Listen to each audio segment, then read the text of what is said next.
प्रिय महानुभाव, आज मैं आप महानुभावों के समक्ष संस्कृत वाङ्मय व्याख्यान माला के 32वें अंक के अंतर्गत उपस्थित हूँ। आज भी मेरा विषय पूर्वोक्त है वेदों में अलंकार तथा परवर्ती संस्कृत साहित्य पर उसका प्रभाव। जैसा कि मैंने आपको पिछले अंक में कहा था कि वेद काव्य है और उसमें छंद अलंकार के बहुत से तत्व वर्तमान हैं और उसका प्रयोग बहुत से मंत्रों में किया है। इससे पहले के मंत्र में मैंने आपके समक्ष एक मंत्र रखा था जिसमें कि अलंकारों का प्रयोग हुआ है।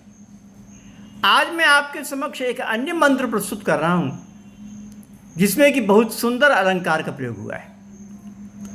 वह भी सूर्य के संबंध में है और मंत्र यह है, द्वादशारम नहि तज्जराय वर्वर्ति चक्रम परिद्यामृतस्य। पुनः कहूँ, द्वादशारम नहि तज्जराय वर्वर्ति चक्रम परिद्यामृतस्य। इसका अर्थ ये हुआ कि द्युलोक में एक बहुत बड़ा विशाल चक्र है और वो कभी जीर्ण होता ही नहीं और उस चक्र में 12 अरे लगे हुए हैं। ये मंत्र में कहा गया है और ये स्पष्टतः सूर्य के लिए है क्योंकि यह द्युलोक में है। द्युलोक में सूर्य रहता है और हमको सूर्य वर्तुल आकार का सर्कुलर दिखता है, इसलिए उसको चक्र के रूप में प्रस्तुत कर दिया गया है।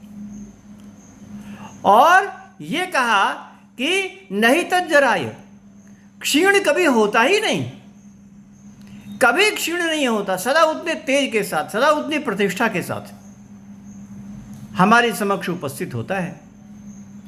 और वरवर्ती का मतलब निरंतर बहुत तीव्र गति से चलता रहता है।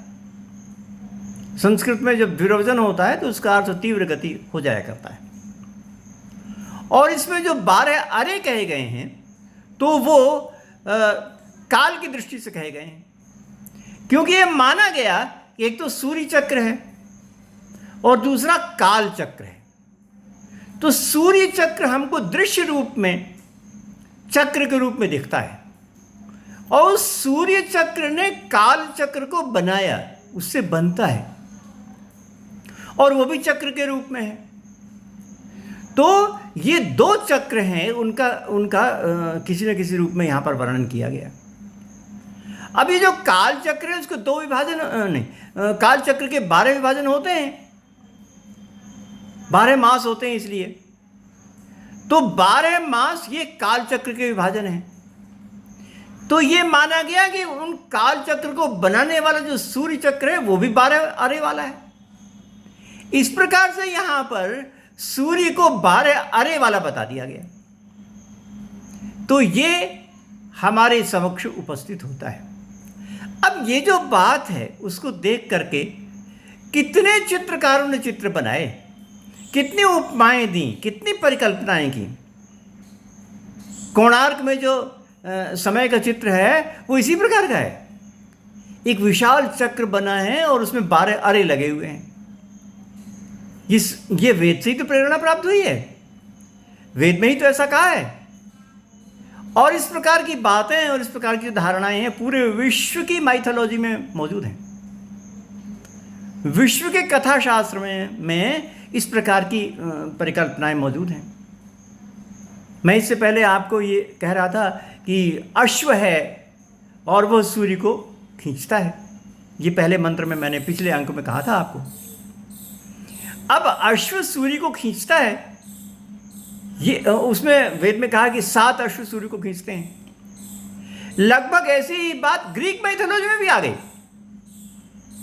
ग्रीक माइथोलॉजी में है कि हेलियस नाम का देवता है, जो सूर्य देवता है उसको हेलियस बोलते हैं और उसको खींचने वाले 4 अश्व हैं। अपने यहाँ परिकल्पना हुई कि 7 अश्व हैं और वो अर्थपूर्ण है, और उनके यहाँ परिकल्पना हुई कि 4 अश्व हैं और उसे बहुत सुंदर स्वर्णिम पंख लगे हुए हैं दोनों तरफ। उनसे वो दौड़ता रहता है। तो परिकल्पना लगभग बराबर है, लगभग एक ही तरह की है, ये मैं बताने की कोशिश कर रहा था। और इस प्रकार से अन्य मंत्रों में भी इन परिकल्पनाओं के साथ बहुत सी परिकल्पना दी गई हैं। जिससे कि एक मंत्र में कहा कि पुनरेहि वृषा कपे सविता कल्पयावहै य एष स्वप्न नैशनः अस्तमेषि पथा पुनः विश्वस्मादिन्द्रोत्तर। कहते हैं सूर्य अभी तो जा रहे हो वापस, पश्चिम दिशा में हो, फिर आना, पुनरेहि, फिर आना, अन्य दिन में फिर पूर्व दिशा में आना, ये कहा। और इस समय क्या है, इस समय क्या हो रहा है, इस समय तो तुम अस्त की ओर जा रहे हो, अस्तमेषि पथा पुनः, अस्त के रास्ते में जा रहे हो, ये कहा। और अस्त माने क्या होता है, निरुक्त में लिखा है कि अस्त माने घर होता है, अस्तम गृहम, अस्त का जो मूल अर्थ है ना वो गृह होता है, घर होता है। तो अगर हम ये निरुक्तकार का अर्थ लगाएं तो अर्थ होगा कि अपने घर की ओर जा रहे हो। पुनः अलंकार हो गया, काव्य शास्त्र में मैथोलॉजी हो गई, गाथा शास्त्र की बातें आ गई, अपने घर की ओर जा रहे हो। ये परिकल्पना थी कि पूर्व दिशा से चला, पूरे दिन भर बहुत परिश्रम किया, महान परिश्रम करने के पश्चात फिर पश्चिम दिशा में अपने घर की ओर जा रहा है, ऐसी परिकल्पना हुई। और ये परिकल्पना आगे के जो साहित्य उसमें भी क्यों नहीं हुई ही, भाषा में भी हुई। भाषा में ये कहा कि वो अस्ताचल होता है, आपने सुना होगा ना कि उदयाचल होता है और एक अस्ताचल होता है।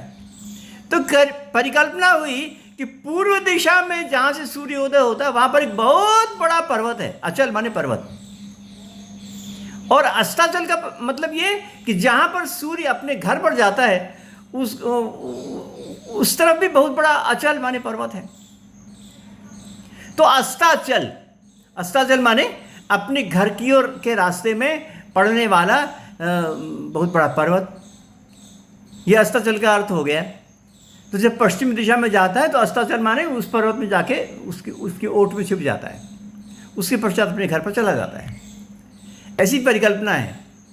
केवल इन सब परिकल्पनाओं से सभी को मालूम है कि ऐसा नहीं हो सकता है, परंतु उससे सभी को प्रीति होती है, आनंद होता है। तो इस प्रकार की परिकल्पना से सब लोग आनंद का अनुभव करें, ये होना ही चाहिए। तो ऐसा उसमें कहा गया। और मैं आपको कह रहा था कि जो ग्रीक माइथोलॉजी है उसमें भी लगभग ऐसी ही है। अभी मैंने कहा था कि उसमें माना गया कि जो हीलियस है वो 4 घोड़ों वाला है और उसके घोड़ों में पंख लगे हुए हैं, उससे वो रथ पे बैठ के भाग रहा है। और अंत में ओशियन नाम का एक समुद्र है, उस पर जाकर के वो अवस्थित होता है, वहाँ पर जाके स्नान करता है और वो प्रसन्न होता है, इत्यादि बातें वहाँ भी कही गई हैं। तो जो एक रूपता है ना, वो मैं आपको वर्णन करना चाह रहा था। मनुष्य का जो सोच है ना, मनुष्य की जो कल्पना है ना, तो मनुष्य की प्रत्येक स्थानों में होने वाली कल्पना हुई और वो याद रह गई और सब लोगों ने उसका उच्चारण किया, बार बार प्रसन्न हुए, बार बार आनंद हुआ उससे। तो इस प्रकार की जो परिकल्पनाएं हैं वो अपने देश में भी हैं और अन्य देशों में भी हुई।